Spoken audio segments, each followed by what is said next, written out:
오늘도 성경 봉독하고 기도하고 하나님의 말씀 생활하도록 하겠습니다. 오늘 성경 말씀은 마가복음 8장 22절로 26절 말씀입니다. 봉독하겠습니다. 벳세다의 이름에 사람들이 맹인 한 사람을 데리고 예수께 나와 손 대시기를 구하거늘 예수께서 맹인의 손을 붙잡으시고 마을 밖으로 데리고 나가사 눈에 침을 뱉으시며 그에게 안수하시고 무엇이 보이느냐 물으시니 쳐다보며 이르되 사람들이 보이나이다. 나무 같은 것들이 걸어가는 것을 보나이다 하거늘 이에 그 눈에 다시 안수하심에 그가 주목하여 보더니 나아서 모든 것을 밝히 보는지라. 예수께서 그 사람을 집으로 보내시며 이르시되 마을에는 들어가지 말라 하시니라. 아멘. 기도하겠습니다. 사랑과 은혜가 풍성하신 하나님 아버지 감사합니다. 오늘도 하나님의 말씀을 생각하는 시간입니다. 열린 마음을 허락해 주셔서 하나님의 말씀을 듣고 좋은 땅의 마음으로 말씀을 받아 30배, 60배, 100배로 결실하게 하옵소서. 예수님 이름으로 기도드리옵나이다. 아멘. 여러분 다시 만나서 반갑습니다. 주님의 이름으로 여러분들을 진심으로 사랑합니다. 또 한 주간 지나오면서 감사할 일들을 생각해 볼 수 있기를 바라겠습니다. 감사를 잃어버리면 안 됩니다. 많은 것을 잃어버리게 되는 겁니다. 삶에서 어떤 상황, 모든 상황 속에서 감사할 수 있기를 바랍니다. 숨 쉴 수 있습니까? 걸을 수 있습니까? 일용할 양식을 먹을 수 있습니까? 감사할 수 있기를 바라겠습니다. 일할 수 있습니까? 또 놀 수 있습니까? 감사할 수 있기를 바라겠습니다. 오늘 예수님께서 한 시각장애인을 고쳐주십니다. 사람들이 시각장애인을 데려와서 예수님께 고쳐달라고 부탁을 합니다. 구합니다. 그러자 예수님께서 시각장애인의 손을 붙잡고 마을 밖으로 데리고 나가십니다. 그리고 눈에 침을 뱉어서 그에게 안수하시고 무엇이 보이느냐 이렇게 물으십니다. 그러자 사람들이 보이나이다. 나무 같은 것들이 걸어가는 것을 보나이다. 이렇게 대답합니다. 그러자 예수님께서 그 눈에 다시 안수를 하십니다. 그러자 그가 주목하여서 나아서 모든 것들을 아주 밝히 볼 수 있게 되었습니다. 오늘 본문을 통해서 우리 주님께서 우리에게 주시는 교훈은 무엇입니까?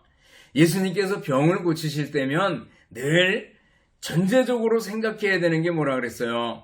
그것은 예수님의 전능하심과 예수님의 무한한 사랑입니다. 예수님께서는요, 무한한 사랑을 가지고 사람들, 특별히 병자들을 고쳐주셨습니다. 병자들이 고통당하는 거, 또 죄 가운데서 헤매는 모습, 귀신들에게 붙잡혀서 자기 의지와 상관없이 이렇게 말하고 행동하고 떠드는 모습들, 예수님께서는 심히 불쌍히 여기시고 그들을 고쳐주셨던 것을 볼 수가 있습니다. 오늘도 한 시각장애인을 예수님께서 불쌍히 여기셨다는 거예요. 또 하나 뭐예요? 예수님의 전능하심이죠. 우리 주님께서는 못하실 일이 전혀 없는 전능하신 하나님이시다라는 거예요. 오병이의 기적을 행하셨고 바람과 바다를 잔잔케 하셨고 병자들을 고쳐주셨고 죽은 자를 살리시는 우리 주님 예수님이십니다. 그 예수님께서 오늘 시각장애인 한 사람을 고쳐주시고 능히 또한 오늘 우리들도 고쳐주실 수 있는 분이십니다. 믿습니까? 여러분들 예수님의 전능하심과 예수님의 무한하신 사랑을 믿고 예수님께 맡기고 예수님께 기도하며 살아가는 여러분들 될 수 있기를 바라겠습니다. 오늘 예수님께서 이 시각장애인을 고쳐주시는데 아주 독특한 방법을 사용하시잖아요. 손을 잡고 마을 밖으로 나가셔서 눈에 침을 뱉어서 그에게 안수하시고 무엇이 보이느냐 이렇게 1차적으로 물으십니다. 사람들이 보입니다. 나무 같은 것들이 걸어가는 것이 보입니다.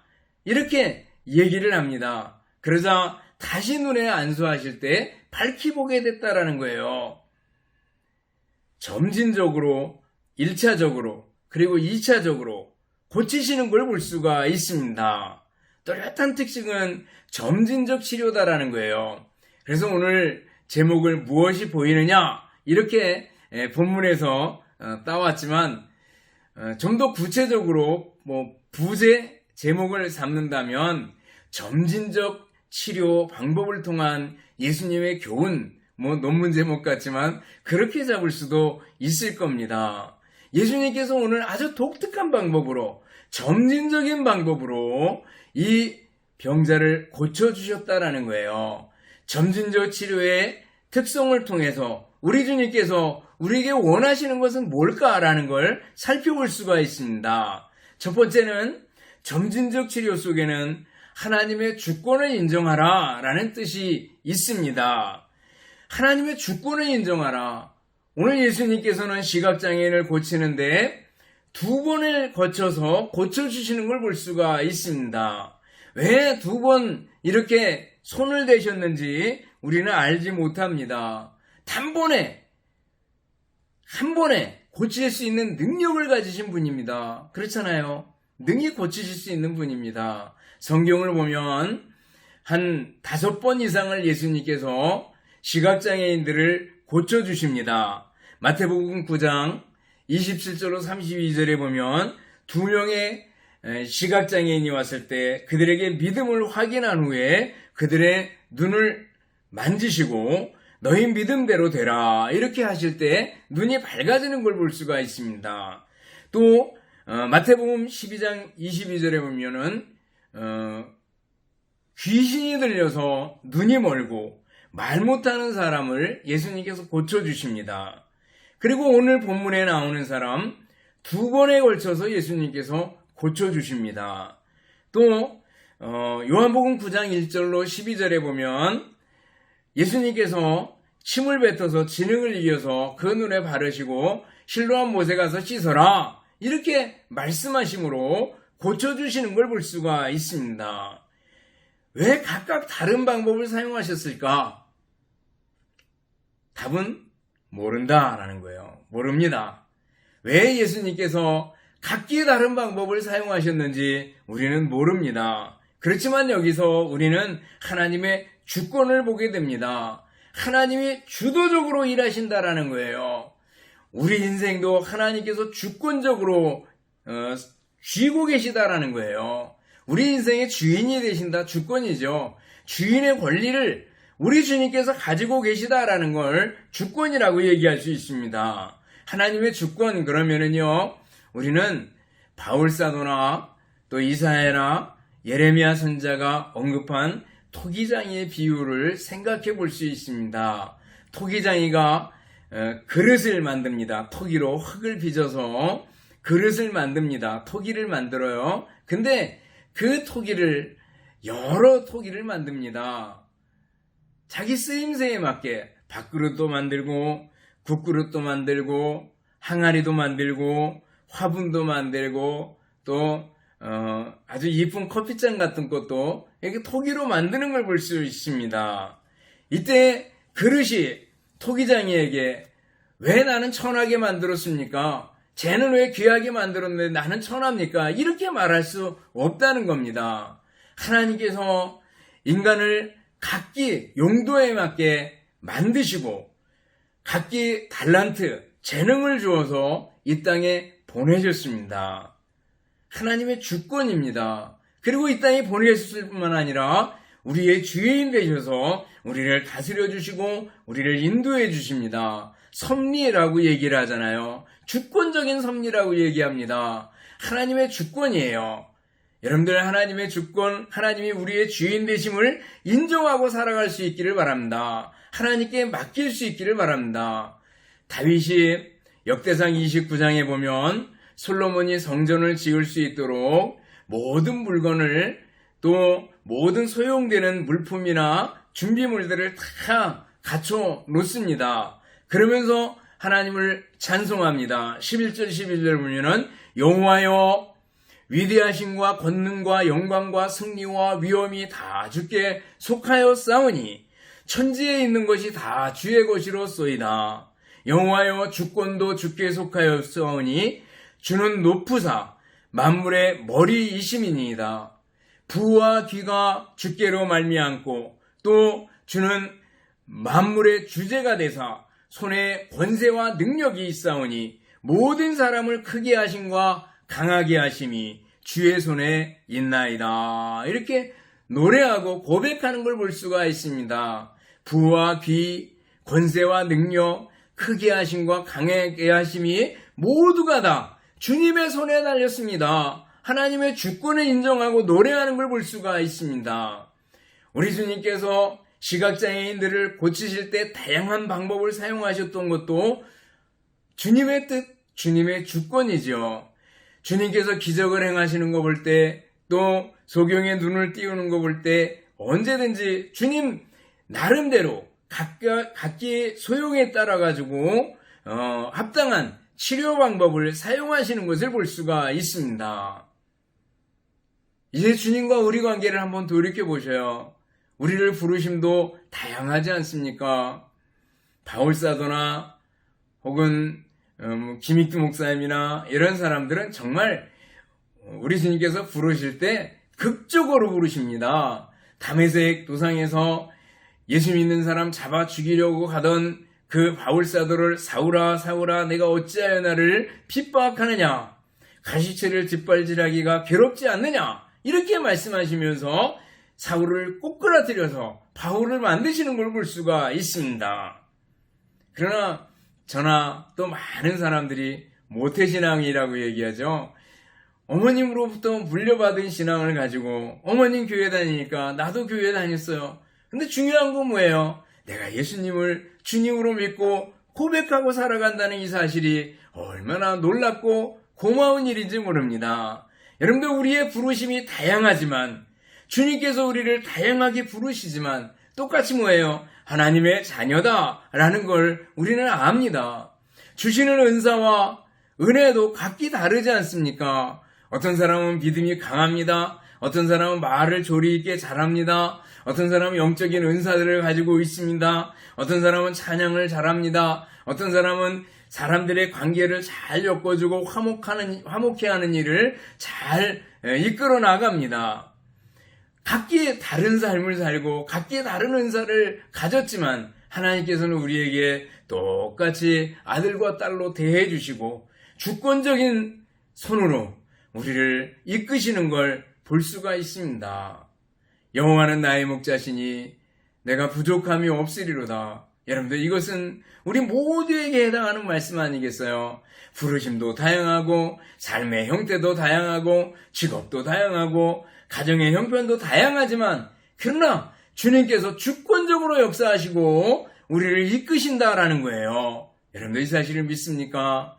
지난 시간에도 로마서 8장 28절에 읽었지만 하나님을 사랑하는 자 곧 그 뜻대로 부르심을 입은 자들에게는 모든 것이 합력하여 선을 이루느니라 그랬습니다. 하나님 사랑하는 사람, 모든 것이 합력하여 선을 이루게 된대요. 여러분들, 남과 비교하지 마시기 바랍니다. 남과 비교해서 조금 우월하면 우월감에 내어서 우쭐대는 사람이 있는데 그거 별 볼 일 없는 거잖아요. 또 어떤 사람은 남과 비교해서 열등감에 매여가지고 쩔쩔매는 사람들이 있어요. 자기 비하에 빠져버리는 사람도 있어요. 그럴 필요가 뭐 있어요? 하나님께서 우리를 불러서 자녀로 만들어 주셨는데, 성도라고 불러주시는데, 그리스도인이라고 칭함을 받는 우리들인데 얼마나 감사합니까? 여러분들, 하나님의 주권을 믿고 하나님께서 나를 부르시고 나를 이끄시고 나를 인도하신다는 사실을 믿는 사람은요, 두려울 게 없습니다. 세상을 향해서 담대하게 나아갈 수 있습니다. 여러분들, 믿음을 가질 수 있기를 바랍니다. 하나님의 주권, 그 주권적인 손에 내가 들려있다, 붙들려 있다라는 걸 믿을 수 있기를 바랍니다. 두 번째로, 점진적인 치료 속에서 우리 주님께서 요구하는 건 뭘까? 인내입니다. 성도들의 인내를 요구하고 있습니다. 우리가 그리스도인의 삶을 산다는 것은 많은 인내가 필요합니다. 이것을 예수님께서 보여줘요. 예수님께서 단번에 고쳐질 수 있는 능력이 있는 분입니다. 능력의 부족함이 조금도 없으신 분, 전능하신 분이 바로 우리 주님 예수님이십니다. 우리 주님께서는 그렇지만 기다리도록 하십니다. 1차적으로 고쳐주시고 그리고 또 조금 있다 고쳐주십니다. 점진적인 치료를 통해서 예수님께서는 우리에게 인내가 필요함을 가르쳐 주십니다. 기도할 때도 또 신앙생활 할 때도 인내가 필요하지 않습니까? 예수님께서 불의한 재판관과 억울한 과부의 비유를 들어주잖아요. 그때 그 초두에 뭐라고 써 있어요? 항상 기도하고 낭망치 말아야 될 것을 가르쳐 주시면서 이 비유를 말씀해 주셨다라고 얘기하고 있습니다. 항상 기도하고 낭망치 말아야 된다는 거예요. 재판관이 불의하지만 불의해요. 재판관을 굳게 한다는 거예요. 그렇지만 이 여인이 이 과부가 간절히 그 재판장에게 내 억울함을 풀어달라고 간구하고 또 간구하고 그랬더니 들어줬다라는 거예요. 불의한 재판관은 불의한데도 자꾸 간구하니까 번거롭게 하니까 들어줬다는 거예요. 물론 하나님이 번거롭게 해줘서 들어주시는 분은 아닙니다. 그렇지만 하나님은 선하신 분이에요. 그 선하신 하나님께서 밤낮 부르짖는 우리들의 기도를 속히 들어주시지 않겠는가라는 거예요. 여러분들 기도할 때도 인내가 필요합니다. 그냥 기도하다가 포기하지 마시기 바랍니다. 우리가 기도할 때 어떨 때는 포기할 때가 많습니다. 그렇지만 우리 주님께서는 우리의 기도를 반드시 들어 응답해 주신다라는 거예요. 믿습니까? 어떨 때는 즉시로 응답해 주셔요. 즉시, 기도하는 즉시. 어떤 때는요, 기다려라, 연기하시는 경우가 있어요. 즉시 들어오지 않고 정말 인내를 요구하고 때가 무르익었을 때 추수 때가 되기까지 기다리시는 걸 볼 수가 있습니다. 성도들은 많은 연단의 과정을 겪겠지만 주님께서는 연기했다가 들어주시는 경우도 있어요. 또 어떤 때는요, 우리 주님께서는 전혀 엉뚱하게 다른 방법으로 기도에 응답해 주시는 경우도 있습니다. 제가 수지에서 목회할 때 저는 교회 짓기를 간절히 바랬습니다. 그래서 하나님 교회를 짓기를 원합니다. 근데 교회를 짓는 것은 제대로 못했어요. 근데 그 끝에 이렇게 작정 기도를 하게 됐고 기도 끝에 학교로 교목으로 들어가서 일하게 됐습니다. 사실 교목으로 일하게 된 것도 교사 자격증이 있어야 되는데 학교에서 요구하는 게 국민윤리 교사 자격증을 가진 목사 그랬을 때 옛날에 8.1학번 이전에만 나왔던 그 기독교 교육과에서 국민윤리 교사 자격증이 나왔는데 그 교사 자격증이 18년 만에 이렇게 튀어나와서 쓰임받을 수 있게 된 거죠. 하나님의 인도하심은 정말 어떤 때는 놀랍다라는 걸 생각해 볼 수 있습니다. 여러분들 내가 기도한 것은 교회 짓기를 원합니다 라는 걸 기도했는데 하나님께서는 엉뚱하게 너 학교 가서 일해라. 그래서 학교에서 일했던 그런 저의 간증을 말씀드릴 수 있습니다. 하나님께서는요, 어떤 때는 기도 응답하실 때 내 방향, 내가 원하는 것이 아닌 엉뚱한 것으로 응답해 줄 경우도 있다라는 거예요. 그렇지만 뭐예요? 하나님께서는 우리의 기도를 반드시 들어 응답해 주신다라는 거예요. 즉시 응답해 줄 때도 있고 연기하실 때도 있고 그리고 전혀 다른 것으로 그렇지만 더 좋은 것으로 우리에게 응답해 줄 수 있는 분이 바로 하나님이시다라는 걸 믿을 수 있기를 바랍니다. 성도들에게 필요한 건 뭐예요? 인내의 시간이 필요하다라는 거예요. 요셉이 형들에게 팔려가지고 노예 생활과 그리고 보디발의 아내에게 이렇게 누명을 쓰고 감옥 생활까지 합쳐가지고 그 시간이 13년입니다. 17살에 팔려서 30살에 총리가 됩니다. 여러분들 그 13년의 기간은 굉장히 긴 기간입니다. 아이들이 13살이면은요 6학년 되잖아요. 6학년 졸업 맡을 때가 되면은 13살이 끝납니다. 그렇게 생각하면 굉장히 오랜 기간을 이 요셉은 감옥과 그리고 노예 생활과 감옥 생활을 했던 걸 볼 수가 있습니다. 그러나 그 인내의 훈련 과정을 겪은 다음에 뭐예요? 하나님께서 들어서 애굽의 당시 고대의 제일 부강한 나라 아니겠어요? 그 나라의 총리로 삼으시는 걸 볼 수가 있습니다. 모세도 마찬가지죠.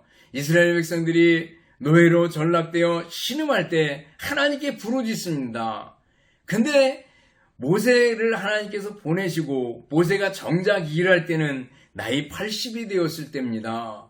이스라엘 백성들은 80년 동안을 인내하며 기다려야 됐다라는 거예요. 그 동안에 하나님께서는 모세를 준비시켜서 이스라엘 백성들을 이끌어내는 것을 볼 수가 있습니다. 다윗은 왕이 되기까지 사울에게 쫓겨다니기를 10년 이상을 하게 되는 걸 볼 수가 있습니다. 10년이 굉장히 긴 것 같지만 다윗의 생애 전체를 보면 그 기간은 정말 훈련의 기간이었구나라는 걸 보게 됩니다. 야고보서 5장을 보면은요, 인내 3세트가 나옵니다. 하나는 뭐예요? 농부의 인내. 농부가 씨를 뿌리고 그 다음날 가서 거두는 게 아니라는 거죠. 무더위와 그리고 여러 비바람을 지난 다음에 가을에 추수를 하게 되는 거 아니겠어요? 또 선지자들의 인내가 나옵니다. 선지자들이 하나님의 말씀을 전하고 선포하는데 어려움을 당하지만 끝까지 인내하고 어떤 선지자들은 순교를 당하는 경우를 보게 됩니다. 그렇지만 그들의 인내가 결코 헛되지 않은 것을 우리는 압니다. 또 욥의 인내를 예로 들어줍니다. 욥이 고난과 환난이 엄청나게 닥쳐와가지고 모든 재산이 하루아침에 날아가고 또 모든 자녀들이 10명의 자녀들이 하루아침에 죽어버리고 그리고 그 다음에는 몸에 병이 들었을지라도 하나님을 배반하지 않고 하나님을 찬송합니다. 그 기간이 얼마인지 모르나 하나님께서 나중에 그를 회복시켜 주시는 걸 볼 수가 있습니다. 욥의 인내를 배우라 라고 얘기하고 있어요. 히브리서 12장 2절로 3절 보면 믿음의 주여 또 온전케 하시는 인 예수를 바라보자. 그러면서 예수님의 인내를 얘기해주고 있습니다. 그는 그 앞에 있는 기쁨을 위하여 십자가를 참으사 부끄러움을 개의치 아니하시더니 하나님 보좌 우편에 앉으셨느니라. 너희가 피곤하여 낙심하지 않기 위하여 죄인들이 이같이 자기에게 거역한 일을 참으신 자를 생각하라. 이렇게 말씀하고 있습니다. 십자가를 참으셨고 부끄러움을 개의치 아니하셨고 죄인들이 자기를 거역하는 것을 참으신 분이 예수님이래요. 왜요? 우리가 피곤해서 낙심하지 않도록, 우리가 신앙생활하고 인생 살아가는데 낙심하지 않도록 주님께서 우리를 위해서 참으셨대요. 십자가를 참으시고 죄인들이 거역한 것을 참으셨대요. 우리 주님 예수님이에요. 그분이. 여러분들 예수님을 바라보자 그랬잖아요. 예수님 바라보고 잘 이겨낼 수 있기를 바랍니다. 인내입니다. 점진적 치료 속에서 우리 주님께서 원하는 건 뭐예요? 성도들의 인내입니다. 여러분들 잘 인내할 수 있는 여러분들이 될 수 있기를 바랍니다. 지금 당장 어렵고 지금 당장 힘들고 그렇다 그래서 힘들다, 예수 믿는 거 별 볼일 없다, 이렇게 하면 안 됩니다. 정말 주님께 어려울수록 더 가까이 나아가는 우리들이 돼야 될 줄 압니다. 세 번째로 점진적 치료 속에는요, 성장과 성화를 이해하라 라는 뜻이 있는 겁니다. 아이가 자라나는 데 있어서 많은 시간이 걸립니다. 우리 영적인 삶도요, 자라가는 데 있어서, 성장하는 데 있어서 많은 시간이 걸립니다. 예수님을 믿고 예수님을 영접하고 믿자마자 완성이 이루어지지 않습니다. 많은 시간이 걸리는데 그 시간이 언제까지예요? 우리 죽을 때까지 쭉 이어져서 자라가게 됩니다. 날마다 거룩하게 되어가는 과정, 이것을 뭐라 그래요? 성화, 거룩하게 되어가는 과정이라고 얘기하지 않습니까? 어디까지 우리가 자라갑니까? 그리스도의 장성한 분량까지, 그리스도의 장성한 분량까지, 예수님까지 자라간다라는 거예요. 날마다 예수님을 닮아가면서 자라간다라는 거예요. 우리가 어떤 때는 가다가 넘어질 수 있어요. 그래도 성경을 보면 뭐라 그랬어요? 아주 엎드러지지 않는다 그랬습니다. 여러분 등산하다가 넘어질 수 있어요. 그렇다 그래서 넘어져서 미끄러져가지고 맨 밑바닥에서부터 다시 올라가는 게 아니고 그 자리에서 툭툭 털고 일어서서 다시 올라가면 되는 겁니다. 바로 여러분들 우리 이 세상 살아가는 동안에 실수할 수 있고 죄를 지을 수도 있어요. 그러나 다시 회개하고 주님께 돌아서 다시 일어서서 걸어가고 그리스도의 삶을 살아가는 거, 이게 바로 성화인 줄 압니다. 예수 그리스도를 닮아가는 과정입니다. 어제보다는 오늘이, 오늘보다는 내일이 더 예수님을 닮아가야 합니다. 여러분들 우리들의 우리들의 삶을 돌이켜볼 수 있기를 바랍니다. 10년 단위로 다시 한번 끊어서 생각해 보셔요. 10대, 20대, 30대, 40대, 50대, 60대, 70대, 그 이후 쭉 이렇게 보셔요. 과연 자라왔는가? 돌이켜보셔요. 어떤 사람은 과거만 잔뜩 자랑해요. 현재는 정말 별 볼 일 없는 신앙생활하구나. 거의 하나님 없이 살아가는 경우를 보게 됩니다. 그래서는 안 되겠죠. 성경을 보면 야곱이 첫 번째 예가 됩니다. 야곱은요, 젊었을 때 수단과 방법에 아주 능한 사람입니다. 형을 속여서 장자의 권리를 빼앗고 아버지까지도 속여가지고 형이 받을 축복을 자기가 취하는 그런 야곱이었습니다. 좋은 게 있으면 수단과 방법을 가리지 않는 야곱이었어요. 그러나 이 야곱이 나이가 들고 점점 세월이 가면서 그 믿음이 아주 커가고 아주 깊어지는 걸 볼 수가 있습니다. 바로 앞에 섰을 때 나그네 세월이 130년입니다. 이렇게 얘기할 때는요, 얼마나 완숙한 모습을 보여주는지 모릅니다. 그리고 히브리서 11장을 보면은요, 믿음으로 야곱이 지팡이를 의지하고 하나님께 경배하며 죽었다고 얘기하고 있습니다. 죽을 때의 빛을 발하는 야곱이었습니다. 마지막 때의 빛을 발하는 야곱이었어요. 야곱의 신앙생활, 야곱의 믿음은요, 점점 자라가는 걸 볼 수가 있습니다. 우리들도 이렇게 자라가야 합니다. 그러나 여러분들, 이스라엘 왕들 열왕기에 쭉 보다 보면은요, 그 솔로몬 같은 경우 왕이 될 때 얼마나 하나님이 기뻐하셨는지 모릅니다. 지혜를 구해가지고 정말 하나님께서 칭찬을 많이 해주셨던 솔로몬입니다.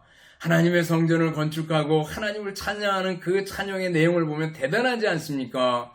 성경에서도 아가서나 잠언이나 전도서 이런 것들은 솔로몬이 썼는데 대단하지 않습니까? 그러나 노년에 나이가 들었을 때 하나님으로부터 멀어지는 걸 볼 수가 있습니다.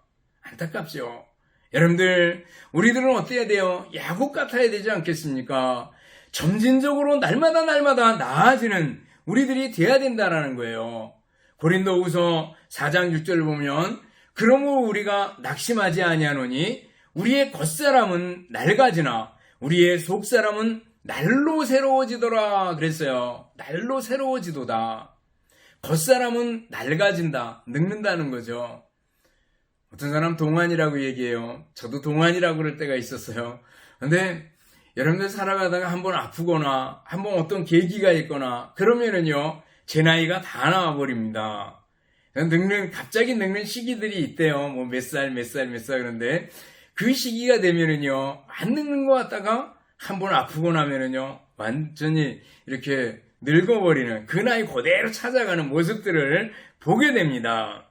텔레비전에 보면 정말 그 탤런트나 이런 사람들 보면 나이가 들었는데도 아주 팽팽한 사람들이 있어요. 야, 얼마나 대리미질을 많이 했을까라는 생각을 해봅니다. 그렇지만은요, 그 나이 자체 속일 수가 없는 거 아니겠어요? 우리의 겉사람은 늙어지고 낡아진다라는 거예요. 그러나 뭐예요? 속사람은 어때야 돼요?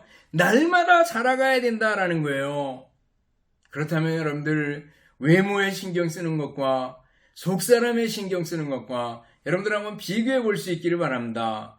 얼마만큼 외모에 신경을 쓰고 얼마만큼 속사람에 신경을 쓰는가라는 거예요.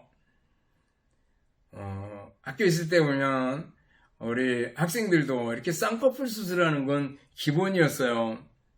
또 점을 빼고 주름살 펴고 쉽지 않지만 몸짱 만들기, 또 건강을 위해서 좋은 거 챙겨 먹기, 다이어트에 신경을 쓰고 하는 것들 보면은요, 얼마나 많이 사람들이 외모와 건강 여기에 신경을 많이 쓰는지 모릅니다. 그러나 그에 비해서 우리의 속사람은 얼마나 많은 신경을 쓰고 있습니까? 너무 바빠서 성경 읽을 시간이 없어요. 너무 바빠서 기도할 시간이 없어요. 하다 보면 하루가 금방 가버리거든요. 그러다 나면 바빠서 못해요. 그러면서도 자기가 하고 싶은 건 다 하는 걸 볼 수가 있어요. 여러분들 속사람의 신경을 쓸 수 있기를 바랍니다. 먼저 하나님을 찾으실 수 있고 시간의 최우선순위를 하나님께 드릴 수 있기를 바라겠습니다. 여러분들 우리들이 살아갈 때 속사람이 더 나아져야 된다라는 겁니다. 겉사람은 나이가 들수록 늙어질 수밖에 없습니다. 그렇지만 우리의 속사람은요 꾸준히 자라가야 되는 겁니다. 언제까지요? 죽을 때까지. 어디까지? 그리스도의 장성한 분량까지 자라가야 된다라는 거예요. 점진적 치료의 방법을 통해서 예수님께서 우리에게 요구하는 것은 뭐예요? 거룩한 삶을 살아라. 성화된 삶을 살아라. 날마다 자라가야 된다라는 걸 우리에게 가르쳐 주시고 요구하는 걸 볼 수가 있습니다.